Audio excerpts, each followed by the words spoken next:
ఈ వీడియోలో Bahrain SIO వెబ్సైట్లో కంప్లైంట్ ఎలా పెట్టాలో చూద్దాం. మీరు బహ్రెయిన్లో ఏదైనా కంపెనీలో పనిచేస్తున్నారనుకుందాం. కంపెనీ మీ బేసిక్ శాలరీని లేదా జాయినింగ్ డేట్ని తప్పుగా చూపిస్తే, లేదా మీ ఇండెమ్నిటీ డీటెయిల్స్ ఏదైనా తప్పు ఉందని అనిపిస్తే, ఇండెమ్నిటీ వచ్చే సైట్లో మీ సమాచారం తప్పుగా ఉంటే ఆ తప్పును ఈ వెబ్సైట్లో రిజిస్టర్ చేసి మీ ఎంప్లాయర్ ఇచ్చిన సమాచారం కరెక్ట్ కాదని SIOకి చెప్పొచ్చు. ఈ ప్రాసెస్ ఎలా చేయాలి, మీ కంప్లైంట్ ఎలా రిజిస్టర్ చేయాలి అనేదే ఈ వీడియోలో చూపిస్తాను. కంప్లైంట్ పెట్టాలంటే ముందుగా ఈ SIO వెబ్సైట్కి వచ్చి లాగిన్ పై క్లిక్ చేసి లాగిన్ అవ్వాలి. లాగిన్ పేజీలో మీ CPR నంబర్, ముందే క్రియేట్ చేసిన అడ్వాన్స్డ్ ఈకీ వివరాలు ఎంటర్ చేసి సైన్ ఇన్ అవ్వండి. ఇంకా అడ్వాన్స్డ్ ఈకీ తయారు చేయకపోతే ఇక్కడ గవర్నమెంట్ ఇచ్చిన మరో ఆప్షన్ చూడండి, ఈకీ 2.0తో కూడా సైన్ ఇన్ కావచ్చు. దాంట్లో ఎలా రిజిస్టర్ అవ్వాలో నేను ముందే వీడియో చేశాను. ఆ వీడియో లింక్ డిస్క్రిప్షన్లో లేదా పై ఐ బటన్లో ఉంటుంది. అక్కడ క్లిక్ చేసి ఈకీ 2.0 క్రియేట్ చేసుకోండి. దాంతోనే ఈ సైట్లో లాగిన్ కావచ్చు. ఈకీని అడ్వాన్స్డ్గా అప్గ్రేడ్ చేయాల్సిన అవసరం లేదు. ఇప్పుడు ఎలా లాగిన్ అవ్వాలో చూపిస్తాను. ఇక్కడ క్లిక్ చేయండి. మీ CPR నంబర్ని ఇక్కడ ఎంటర్ చేసి కంటిన్యూ మీద క్లిక్ చేయండి. ఇప్పుడు మీ K2.0 యాప్కి ఒక నోటిఫికేషన్ వస్తుంది. యాప్ ఓపెన్ చేయండి. ఇక్కడ మొబైల్లో నోటిఫికేషన్ వచ్చేసింది చూడండి, దానిపై క్లిక్ చేస్తే యాప్ ఓపెన్ అవుతుంది.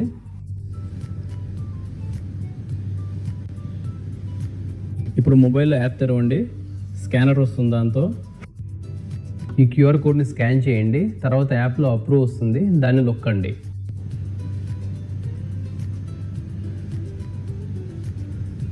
ఇక్కడ చూడండి, మీ అప్రూవ్ రిక్వెస్ట్ సక్సెస్ఫుల్ అయింది. సోషల్ ఇన్సూరెన్స్ ఆర్గనైజేషన్లో సైన్ ఇన్ అయ్యారని మెసేజ్ వస్తుంది. కంటిన్యూ పై క్లిక్ చేయండి.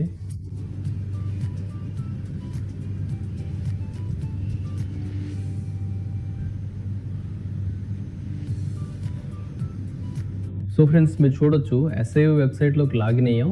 ఇప్పుడు మీ కంప్లైంట్ నమోదు చేయాలంటే కిందకి రావాలి. చివర్లో వర్కర్స్ కంప్లైంట్ ఆప్షన్ కనిపిస్తుంది, దానిపై క్లిక్ చేయండి.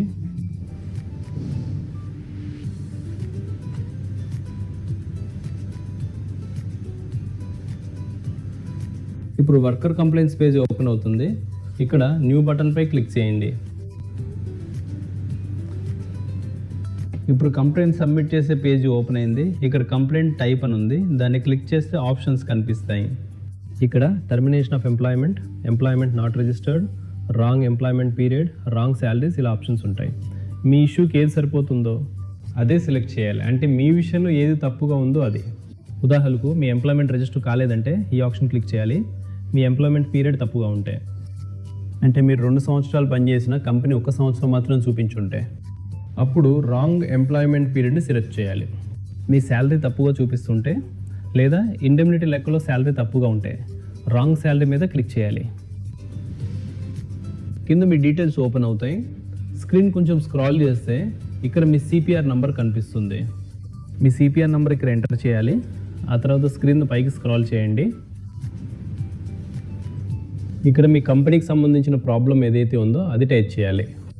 సరే, అది రాసిన తర్వాత మీరు కిందికి రావాలి.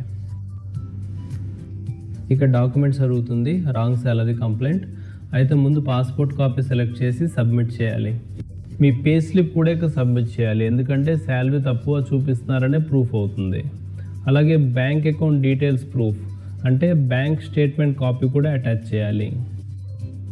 తర్వాత కాంట్రాక్ట్ కాపీ కావాలి. కంపెనీలో జాయిన్ అయ్యేటప్పుడు మీరు సైన్ చేసిన కాంట్రాక్ట్లో బేసిక్ శాలరీ, అలవెన్సెస్ ఇవన్నీ ఉంటాయి. ఆ కాంట్రాక్ట్ కాపీ అటాచ్ చేయాలి. అలాగే ఎంప్లాయర్ లెటర్, అంటే ఆఫర్ లెటర్ లాంటిది ఉంటే దాన్ని కూడా సబ్మిట్ చేయాలి. ఉదాహరణకు రాంగ్ శాలరీ కంప్లైంట్ పెడితే ఇక్కడ చూపించిన ప్రతి ఆప్షన్కి ఒక్కో కాపీ అటాచ్ చేయాలి. అంటే పాస్పోర్ట్ కాపీ అటాచ్ చేయాలనుకుంటే ఇక్కడ ఈ బటన్ మీద క్లిక్ చేయండి. అప్పుడు రికార్డ్ డాక్యుమెంట్ పేజ్ ఓపెన్ అవుతుంది. ఇక్కడ కమెంట్లో పాస్పోర్ట్ అని రాయండి. తర్వాత అటాచ్మెంట్ కోసం న్యూ ఆప్షన్ ఉంటుంది, దాని మీద క్లిక్ చేయాలి. తర్వాత బ్రౌజ్ మీద క్లిక్ చేసి మీ ఫైల్ మొబైల్లో ఉన్న, కంప్యూటర్లో ఉన్న అక్కడి నుంచి సెలెక్ట్ చేయండి. ఫైల్ అటాచ్ చేసిన తర్వాత ఇక్కడ స్టోర్ లేదా సేవ్ మీద క్లిక్ చేసి సేవ్ చేయాలి. తర్వాత బ్యాక్ వచ్చి మళ్ళీ బ్యాక్ మీద క్లిక్ చేయండి. ఇలాగే మిగతా కాపీస్ అన్నీ అటాచ్ చేయాలి. అన్ని డాక్యుమెంట్స్ అటాచ్ అయిన తర్వాత ఇక్కడ సేవ్ బటన్ కనిపిస్తుంది. సేవ్ చేస్తే మీ కంప్లైంట్ అప్లికేషన్ సబ్మిట్ అవుతుంది. మీకు ఒక రెఫరెన్స్ నెంబర్ వస్తుంది, అది పెండింగ్లో ఉంటుంది. తర్వాత SIO వాళ్ళు దాన్ని చెక్ చేస్తారు. వెరిఫై చేసిన తర్వాత మీ ఇష్యూ స్టేటస్ ఏంటో మొబైల్ లేదా ఈమెయిల్ ద్వారా నోటిఫై చేస్తారు. కావాలంటే SIO కస్టమర్ కేర్కి కాల్ చేసి స్టేటస్ చెక్ చేయొచ్చు. అయితే ఫ్రెండ్స్, SIO వెబ్సైట్లో కంప్లైంట్ పెట్టే ప్రాసెస్ ఇదే. శాలరీ గురించి ప్రాబ్లం ఉన్నా, ఎంప్లాయ్మెంట్ పీరియడ్లో తప్పు ఉన్నా, లేదా మీ డీటెయిల్స్లో ఏదైనా సరైనది కాదనిపించినా ఇలా కంప్లైంట్ సబ్మిట్ చేయొచ్చు. కంప్లైంట్ సబ్మిట్ చేయడం ఇలా. ఈ వీడియో మీకు ఉపయోగపడిందని ఆశిస్తున్నాను. వీడియో నచ్చితే లైక్ చేయండి, ఛానల్ సబ్స్క్రైబ్ చేయడం మర్చిపోవద్దు. ఇలాంటి వీడియోస్ వస్తూనే ఉంటాయి. మరి నెక్స్ట్ వీడియోలో కలుద్దాం. Take care, bye, thanks for watching.